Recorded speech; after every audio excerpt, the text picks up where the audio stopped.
ভাল্লুকের আক্রমণে গুরুতর আহত রাকেশ খুরাং নামের এক আর্থিক অসচ্ছল ব্যক্তির পাশে দাঁড়িয়েছেন প্রাক্তন কেন্দ্রীয় প্রতিমন্ত্রী প্রতিমা ভৌমিক। সিমনা বিধানসভা এলাকায় সম্প্রতি ভাল্লুকের উপদ্রব ও আক্রমণের ঘটনা বৃদ্ধি পাওয়ায় স্থানীয় মানুষদের মধ্যে ব্যাপক আতঙ্ক তৈরি হয়েছে। এই আক্রমণে রাকেশের পা গুরুতর জখম হয় এবং আর্থিক সংকটের কারণে তিনি চিকিৎসা করাতে পারছিলেন না। খবর পেয়ে প্রতিমা ভৌমিক নিজেই আহত ব্যক্তির বাড়িতে যান এবং তাকে আগরতলার গোবিন্দ বল্লভ পন্থ হাসপাতালে এনে চিকিৎসার ব্যবস্থা করেন। এই বিষয়ে তিনি রাজ্যের বনমন্ত্রীর সঙ্গেও কথা বলেছেন, যিনি আহত ব্যক্তির বিনামূল্যে চিকিৎসার জন্য আবেদন করার পরামর্শ দিয়েছেন। পাশাপাশি বন্যপ্রাণীর আক্রমণ রোধে বন দপ্তরকে দ্রুত কার্যকরী পদক্ষেপ নেওয়ার আহ্বান জানিয়েছেন প্রাক্তন কেন্দ্রীয় প্রতিমন্ত্রী। ফিরো রিপোর্ট, নিউজ তৎকাল 24।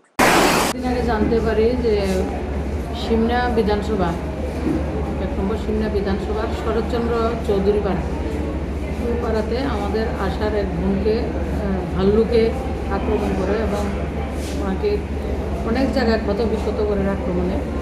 তো ওনাকে দেখতে গেছি, দেখা গেল যে ওনার পরেও আরও একজনকে ললিত দেববর্মা, ওনার নাম হচ্ছে প্রীতিবালা দেববর্মা, খুব 3-4 জায়গাতে মানে মাংস তুলে নিয়ে গেছে এবং মাংস যে পেশেন্ট ওনার সামনে মাংসটা ভক্ষণ করছে ভাল্লুকে, এমন অবস্থায়। তারপরে কয়েকদিন পরে আবার ললিত দেববর্মা উনি 3-4 জন মিলে রাবার বাগানে ট্রেকারিং করার জন্য গেলেন। ওই সময় ওনাকেও আক্রমণ করেছে এবং অন্যান্যরা মিলে বিষে ওনাকে উদ্ধার করেছে, ওনাকেও ক্ষত বিক্ষত করেছে। তারপরে 3 নম্বর ব্যক্তি আছে 2-3 দিন আগে রাকেশ খুরাং, ওনাকেও ক্ষত বিক্ষত করেছে, সবাইকে পায়ের মধ্যে আক্রমণ করেছে।